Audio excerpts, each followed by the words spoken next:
नमस्कार, मैं हूं तुषार और आप देख रहे हैं खबर 100। आइए रुख करते हैं आज की खबरों की ओर, पर उससे पहले एक नजर आज की हेडलाइंस पर।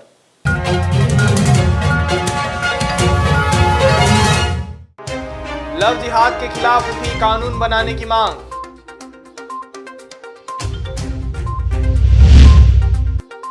मुख्यमंत्री शिवराज सिंह चौहान का लव जिहाद पर बड़ा बयान। आपसी रंजिश में वाहन जलाने वाला युवक गिरफ्तार।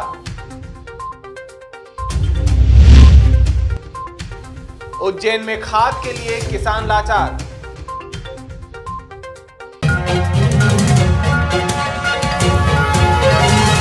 मध्य प्रदेश में उपचुनाव शुरू हो चुके हैं और इसी दौरान राज्यसभा सांसद ज्योतिरादित्य सिंधिया ने अपने विधानसभा क्षेत्र में मतदान किया।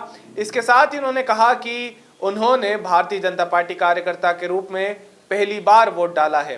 प्रधानमंत्री नरेंद्र मोदी और मुख्यमंत्री शिवराज सिंह चौहान के नेतृत्व में देश और प्रदेश विकास करेगा, इस तरह का बयान सिंधिया ने दिया है। साथ ही उन्होंने कहा कि सभी से मतदान करने की वे अपील करते हैं और कहा कि वह मध्य प्रदेश की जनता की ये लड़ाई है। किसान, महिलाओं और नौजवानों के लिए भारतीय जनता पार्टी सरकार का कार्यकाल ऐतिहासिक रहेगा, इस तरह की बात उन्होंने अपने बयान में कही है। प्रदेश के लिए एक बहुत महत्वपूर्ण दिन है। 28 विधानसभाओं में आज चुनाव होने जा रहा है। मैंने स्वयं प्रजातंत्र में जो सबसे बड़ा अधिकार दिया जाता है मनुष्य को, मतदान का अधिकार दिया जाता है, उसका उपयोग किया है। मेरा आप लोगों के द्वारा सभी दर्शकों को विनम्र पूर्वक मेरा निवेदन है कि एक एक व्यक्ति अपना मतदान करे। सारी व्यवस्थाएं हर मतदान केंद्र पर रखी गई हैं, चाहे सैनिटाइजर हो, चाहे सोशल डिस्टेंसिंग हो। और मेरा विनम्र पूर्वक अनुरोध है कि ज़्यादा से ज़्यादा मतदान हो।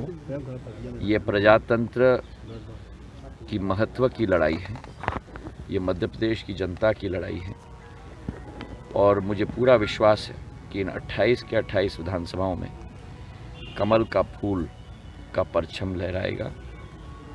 ये सरकार जनहितैषी सरकार है, विकास की सरकार है, प्रगति की सरकार है, अमन चैन की सरकार है और मुझे विश्वास है कि एक ऐतिहासिक कार्यकाल इस सरकार का होगा। ऐतिहासिक किसानों के लिए, ऐतिहासिक महिलाओं के लिए, ऐतिहासिक नौजवानों के लिए, ऐतिहासिक गरीबों के उत्थान के लिए। अपने तरफ से मैं सभी प्रत्याशियों को, भारतीय जनता पार्टी के प्रत्याशियों को शुभकामनाएं देना चाहता हूं और ये आशा और विश्वास रखता हूं कि जनता का बर्दाश्त और जनता का आशीर्वाद उन सब के साथ रहेगा, ताकि जनसेवा के पथ पर हम लोग सब संयुक्त रूप से आगे अग्रसर हो पाएं। सर, कमलनाथ जी ने कहा कि प्रलोभन में ना आए, किसी के लालच में ना आए। देखिए, कांग्रेस की ये आदत है ओछी राजनीति करने की। कांग्रेस की आदत है एक्सक्यूज बनाने की। कांग्रेस की आदत है कि जब हार रहे हों तब हर तरीके का तंत्र का उपयोग करने की। मुझे पूरा विश्वास है कि जनता का आशीर्वाद, कमल के फूल, भारतीय जनता पार्टी शिवराज सिंह जी चौहान के नेतृत्व में इस सरकार पर रहेगी।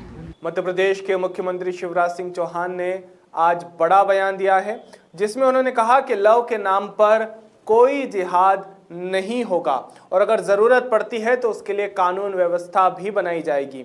इसके साथ ही उन्होंने कांग्रेस पर भी जमकर निशाना साधा। आइए आपको सुनाते हैं कि मध्य प्रदेश के मुख्यमंत्री ने क्या कहा। लव के नाम पर कोई जिहाद नहीं होगा और कोई ये हरकत करेगा तो ठीक कर दिया जाएगा और उसके लिए कानूनी व्यवस्थाएं बनाई जाएगी। लव के नाम पर कोई जिहाद नहीं होगा और कोई ये हरकत करेगा तो ठीक कर दिया जाएगा और उसके लिए कानूनी व्यवस्थाएं बनाई जाएगी। मध्य प्रदेश में उपचुनाव के लिए मतदान शुरू हो चुके हैं। 28 सीटों पर होने वाले इस उपचुनाव के दिन मुख्यमंत्री शिवराज सिंह चौहान की दिनचर्या प्रतिदिन की तरह ही रही। आपको बता दें कि उन्होंने सीएम हाउस यानी कि चीफ मिनिस्टर हाउस स्थित मंदिर में सप्तनिक ईश्वर की आराधना की और प्रदेश की जनता के कल्याण की प्रार्थना की। मध्य प्रदेश में होने वाले उपचुनाव के नतीजे 10 नवंबर को आने वाले हैं। संस्कृति बचाओ मंच के प्रदेश अध्यक्ष चंद्रशेखर तिवारी ने मुख्यमंत्री शिवराज सिंह चौहान से यह मांग की है कि शीघ्र ही मध्य प्रदेश में भी लव जिहाद के खिलाफ कड़ा कानून बनाना चाहिए। जिस प्रकार हरियाणा सरकार और उत्तर प्रदेश सरकार कानून बनाने के लिए प्रयास कर रही है, उसी प्रकार मध्य प्रदेश में भी लव जिहाद के खिलाफ कड़ा कानून बनाया जाए, क्योंकि मध्य प्रदेश में भी लव जिहाद की घटना दिनों दिन बढ़ती चली जा रही है और इन पर लगाम लगाना काफी आवश्यक है।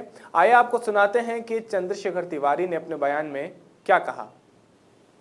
मध्य प्रदेश में और भोपाल में जिस प्रकार से लव जिहाद की घटनाएं दिनों दिन बढ़ती चली आ रही हैं, इसका संस्कृति बचाओ मंच शुरू से विरोध कर रहा है और माननीय मुख्यमंत्री शिवराज सिंह चौहान जी से ये मांग कर रहा है कि वे जिस प्रकार अन्य प्रदेशों ने यहाँ पर कड़ा कानून लव जिहाद के खिलाफ बनाने की बात कही है, मुख्यमंत्री शिवराज जी जो कि आप बेटियों के प्रति हमेशा सजग रहते हैं, बेटी बचाओ बेटी पढ़ाओ, बेटियों के हित की हमेशा बात करते हैं, आपसे भी संस्कृति बचाओ मंच ये मांग करता है कि शीघ्र मध्य प्रदेश में भी एक लव जिहाद के खिलाफ कानून बनाया जाए। दिनों दिन लव जिहाद की घटनाएं यहाँ पर उत्तरोत्तर बढ़ोतरी में बढ़ती चली आ रही हैं, चाहे छोला छेड़ की घटना हो, चाहे मध्य प्रदेश में जिम ट्रेनर ने जो है हमारे जर्दा व्यवसायी की पत्नी को प्रेम जाल में फंसाकर और लाखों रुपए वसूले।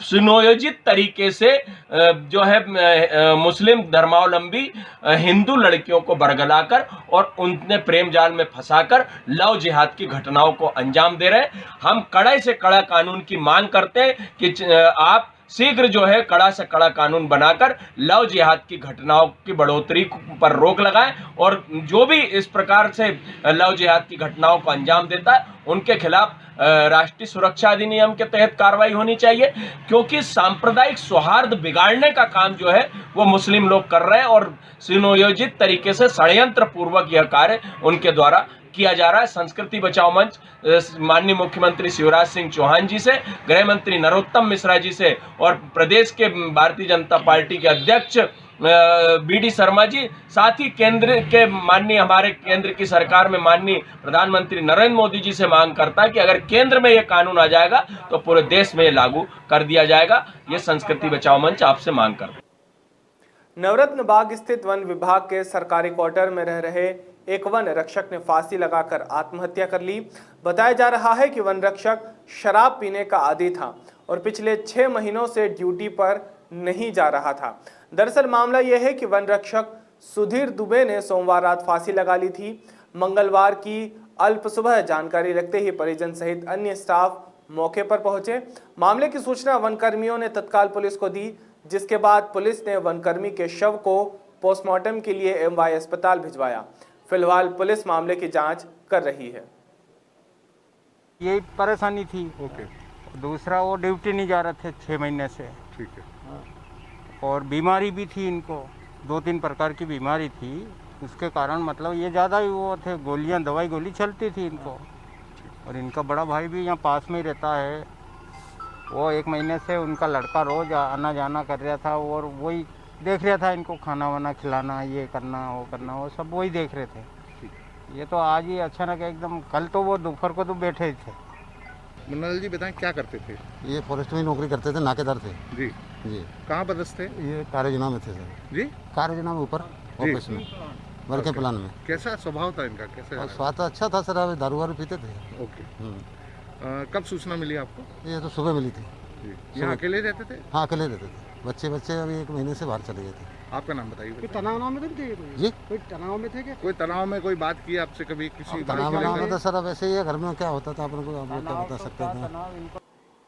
मध्य प्रदेश के इंदौर सीमा से लगे लवकुश चौराहे भेरासला से सांवेर विधानसभा शुरू होती है, जहां अल्प सुबह से ही मतदान के लिए लोगों का उत्साह नजर आया।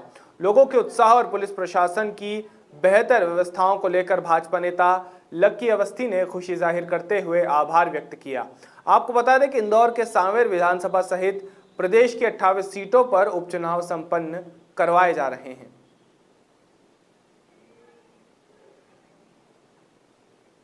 मध्य प्रदेश की सुवासरा विधानसभा के शामगढ़ क्षेत्र में मतदान शुरू हो चुके हैं। इसी दौरान मतदान शुरू होने से पहले क्षेत्र के कलेक्टर मनोज पुष्प ने मतदान केंद्रों का निरीक्षण किया। आपको बता दें कि मध्य प्रदेश के 28 सीटों पर उपचुनाव होने चल रहे हैं। सुवासरा विधानसभा सीट जिसमें से एक है। कांग्रेस और भाजपा के बीच यहां काफी कांटे की टक्कर मानी जा रही है। इसी वजह से प्रशासन अपनी तरफ से कोई कसर नहीं छोड़ रहा है।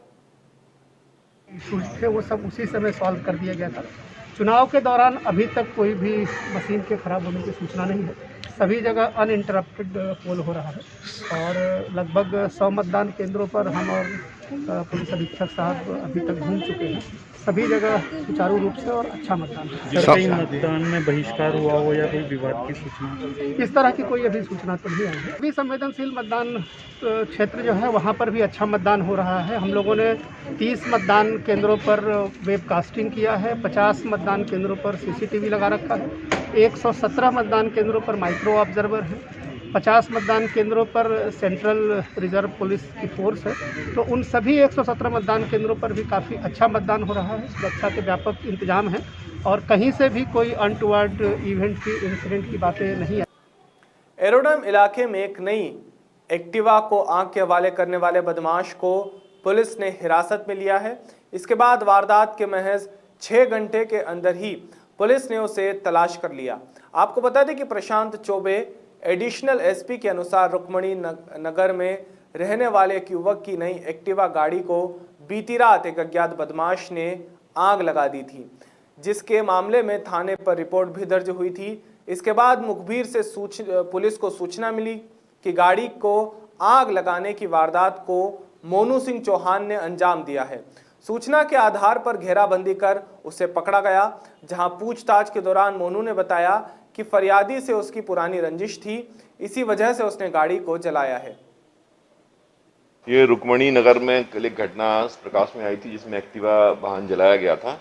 पुलिस ने रिपोर्ट पर तत्काल 425 का अपराध पंजीबद्ध किया और उसके अपराधी की पतारसी की गई तो आरोपी मोनू चौहान को गिरफ्तार कर लिया है और उसके द्वारा पूछताछ पर किसी पुरानी रंजिश को लेकर रंजिश निकालने के लिए वाहन में आग लगाना बताया है।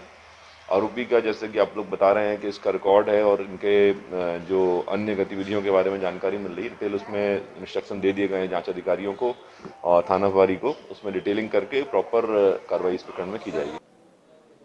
सरकार किसानों की आय दोगुनी करने के लिए तमाम योजनाएं लागू करने का दावा कर रही है, लेकिन किसानों को अभी भी फसल की बुवाई के लिए मशक्कत करनी पड़ रही है। आलम यह है कि सरकारी समितियों के गोदाम सूने पड़े हैं और किसान खाद के लिए भटक रहे हैं। किसान रबी की फसल की बुवाई के लिए परेशान हैं। रबी फसल की बुवाई का सीजन 15 अक्टूबर से शुरू हो गया है।